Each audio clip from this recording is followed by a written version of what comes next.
জি, গতকালকে সন্ধ্যা ইফতারের সময় জনৈক হিন্দু ভদ্রলোক, এটা বারোপতা শিবপুর ইউনিয়নের, উনি মাগরিবের নামাজের সময় ইফতারের পরে মসজিদে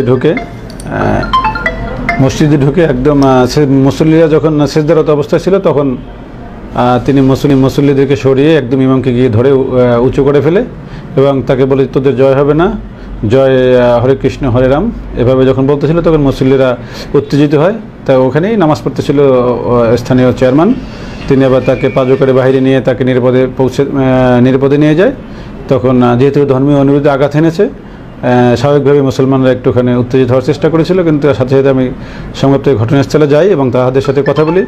আর যেহেতু তিনি ধর্মীয় অনুভূতিতে আঘাত এনেছেন, এটা যে কোনো ধর্মের প্রতি কেউ আঘাত আনলে সবাই এ ব্যাপারে তারা প্রতিবাদ জানায়, মুসলমানরা হিসেবে প্রতিবাদ জানিয়েছে, কিন্তু আমরা এ ব্যাপারে আমরা তাদেরকে বলছি যে যতটুকু অপরাধ ঘটিয়েছে তারা আপনারা এজাহার দায়ের করেন, আমরা ব্যবস্থা নেব। আমরা আসামিকে গ্রেপ্তার করেছি, মামলাও হয়েছে, আমরা এখন বিজ্ঞ আদালতে প্রেরণের বিষয়টি প্রক্রিয়াধীন এবং এলাকার পরিস্থিতি খুব ভালো আছে।